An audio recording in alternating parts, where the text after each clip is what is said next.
Amazon MGM Studios is putting the Lord of the Rings of Power, as well as its expensive Citadel show up for sale for syndication. Wrote this up over at phantompulse.com. You can find the link in the description below. And this was reported by Variety that Amazon MGM Studios and its distribution division, led by Chris Ottinger, are putting the Lord of the Rings of Power, and its Citadel shows up for sale via syndication.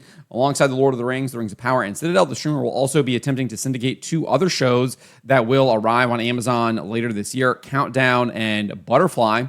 The report from Variety indicates Amazon will make these two shows available to syndicate 18 months after their first season ends. As for the Rings of Power, Ottinger says he wants top dollar for the show. He says we would want premium pricing because it's a premium product. Season 1 of the Rings of Power was the biggest TV series premiere in the history of Prime Video. And Season 2 was the most watched returning season ever on Prime Video at the time. Interesting, he has to put that there at the time because I think Reacher has surpassed that. Ultimately, it depends on the partner and where they plan to place it. If someone wants it for Thursday at 8 p.m., a Prime slot, I expect top dollar. He noted that the company had seen neutral to positive performance since the company began syndicating some of its titles back in 2023. He says, we brought premium library titles to market to test their performance on Prime Video, while they also aired on third-party platforms. One of the goals was to see if they'd benefit from a Netflix-style boost or if they'd end up cannibalizing our own viewership. The effect we saw was neutral to positive for Prime Video. The fact that both The Rings of Power and Citadel are going up for sale indicates that these shows likely did not perform as well as Amazon MGM Studios hoped they would have performed on their Prime Video streaming service. Despite Ottinger here still trying to spin that it was like the most watched returning season ever on Prime Video, yada, yada, yada, and had like the biggest TV series premiere on the streamer. I think that just, for me, tells you that the brand, the Lord of the Rings brand, is extraordinarily potent, or was at the time, and people were craving a adaptation of Tolkien's The Silmarillion, and I think the fact that we saw that massive decline from Season 1 to Season 2, which we'll get to, indicates that they did not deliver on what fans' expectations were. They did not deliver on that demand. So we have lots of evidence that indicates that these shows did not perform as well as Amazon MGM Studios hoped. Regarding the Citadel, it was reported in April that they scrapped a number of spin-offs for second seasons for Citadel Honey Bunny and Citadel Diana, the two spin-offs that were set in Italy and in India. Amazon MGM Studios head of television Vernon Sanders said, having successfully traversed India and Italy, storylines from both Citadel Honey Bunny and Citadel Diana will be woven into the upcoming second season of the Mothership series, Citadel. While these successful and widely enjoyed international chapters will not continue as individual series, Season 2 of Citadel will be our most exhilarating yet, with high-stakes storytelling, new additions to our amazing cast, and bold cinematic ambition. The new season will deepen the emotional journeys of Nadia, Mason, and Orlick against the relentless force that is Manticore. We're excited to share what's next when Citadel Season 2 premieres globally in Q2 of 2026. Additionally, in March, it was reported that the company put plans for other Citadel spinoffs in locations like Mexico on hold. So clearly, I think, did not live up to the expectations when you're having to scrap the spinoff shows, not giving them second seasons, and then putting other spinoffs on hold, having to incorporate your spinoffs into the main storyline there. And we know that show cost a ton of money with the Russo brothers producing and trying to do all this stuff across the various different locations that they were setting their shows in and filming in. So concerning the Rings of Power, the show has bled viewership during both its first and second seasons.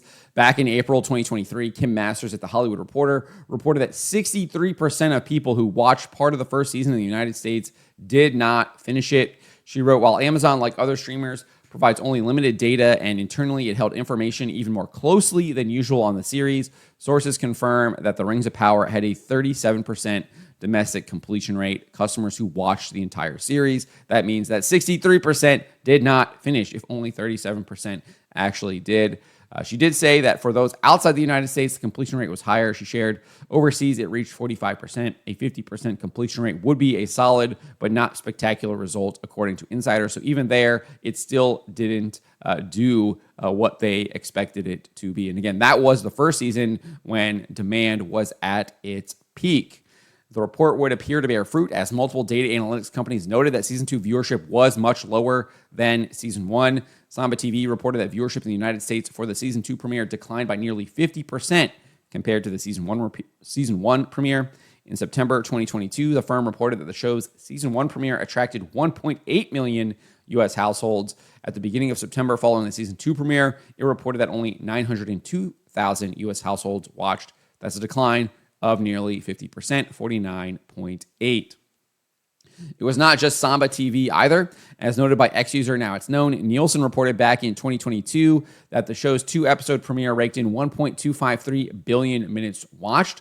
With the season 2 3-episode premiere, so they added an episode, it only brought in 1.015 billion minutes watched. So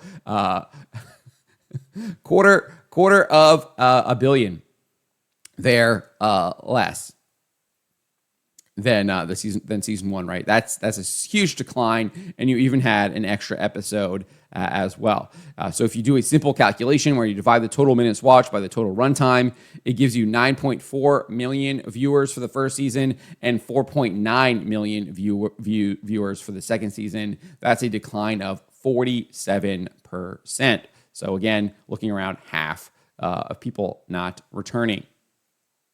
That trend continued with the season finales as well. The week the season 2 finale aired saw the show's total minutes only bring in about half of the week when the season 1 finale aired. The season 1 finale brought in 1.137 billion minutes watched, while the season 2 finale only did 527 million minutes watched. That's a decline of 53.6%. And then obviously you can see that 527 million minutes watched is obviously around half of what that season 2 premiere was, right? Which was what, 1.015. Obviously, the way Nielsen tracks, it does track binge watchers. So you're not just tracking that season 2 finale number, you're also getting all of the episodes in season 2 and potentially season 1 as well for people who happen to be just tuning in. It doesn't just track that episode. It tracks all views for that show the week of that week. So Amazon did renew the show for a 3rd season in February. It announced Prime Video confirms season 3 of The Lord of the Rings, The Rings of Power. Acclaimed directors Charlotte Brandstrom, Sana Hamri, and Stefan Schwartz set for upcoming season. Vernon Sanders said of the renewal at the time, The Lord of the Rings, The Rings of Power continues to captivate audiences worldwide, and we're thrilled that a 3rd season is underway. The creative team has an extraordinary vision of what's to come, with stories that have left us enchanted and enthralled. We look forward to continuing this epic journey for our global customers, delving even deeper into the legendary tales that shaped Middle-earth. They haven't really been delving into any of those tales. They have been completely and utterly ignoring them and trying to reshape them into their woke image, which anyone who watched the first season saw. That's exactly what they were doing, and that's why so many people tuned out.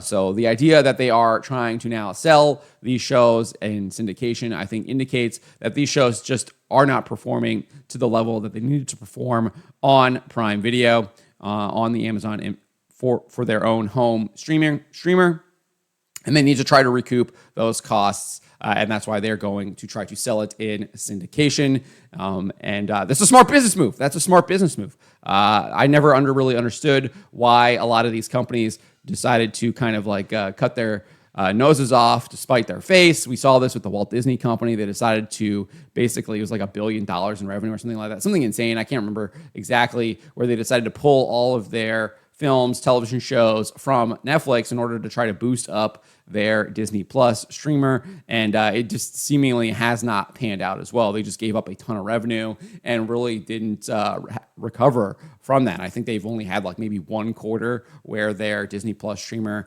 has been profitable, but overall they've lost a ton of money on that.